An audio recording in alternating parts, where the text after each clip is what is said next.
Pat, we heard from Sean in the court, talked about what he said to you guys about, getting to 10 wins, the importance of this week, and putting things into perspective, even with family in town, and, you don't have kids, but certainly your teammates doing just all the. So how do you, I guess, as a captain, help kind of relay that message? Yeah, I mean, obviously, during this time of the year, obviously there's holidays going on, spending time with family, which is very important. I think, you should encourage guys to do that, spend time with family, because that's invaluable at the end of the day. So I think we should definitely get the time to definitely spend time with family. But, when we come here, the whole mode changes. We shift our mode to a lock-in mindset because we know what's at stake moving forward. And all we're focusing on is getting this 10th win and securing another playoff spot. So, That is this wide receiver duo as good as you'll see kind of all year with Jamar and T? Yeah, I mean, they pretty good, pretty efficient. You could tell that they play well off of each other.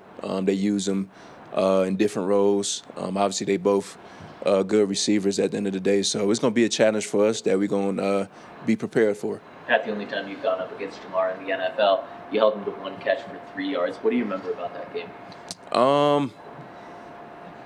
That was early in my career. Rookie year? That was rookie year? Yeah.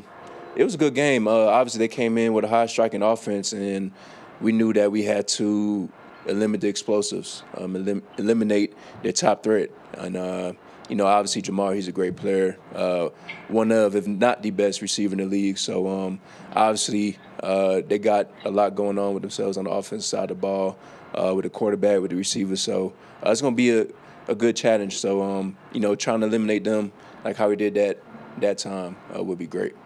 What do you see? When you look at him, what do you see just technically from him as a receiver? I think he's gifted. One thing he does, though, I see a lot of his yards come after the catch. I think he's strong after the catch. He got very good hands, solid hands. So I think the main thing is making sure, what happens in the second act and rally to the ball with him. So. Obviously, when you get to the postseason, it's one and done. Has the mentality of this team shifted to approach the final two games like the postseason, where it's a one and done affair? Kind of, sort of. I just think the best thing we can do is play our brand of football and do the simple things better at the end of the day. Because we all know once we do the simple things better, that's where we succeed at. And that's where, we peak at. Once we all as a team lock in and be counterproductive, as in one unit. So I just think that that's the main goal, is staying the course and being diligent in our craft, but also trusting our routine day in and day out. So. How much would Riley Moss's return sort of allow the defense to go back to playing your brand of football like you still do? Yeah, I mean, it's great to have him back. I mean, you talk about a guy that was playing lights out, obviously, before the injury, but, to see him back out there with confidence, out there practicing, getting his mojo back, it brings a lot of confidence to the team as well. So it's good to see him back in action for sure.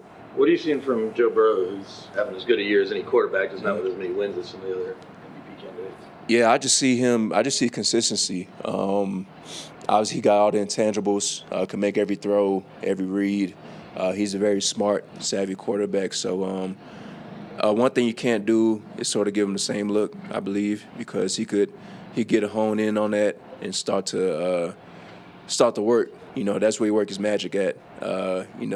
We see the same defenses and he drive down the field. So I think the main thing is switching it up on him, giving him different looks, and make it a tougher game for him. So.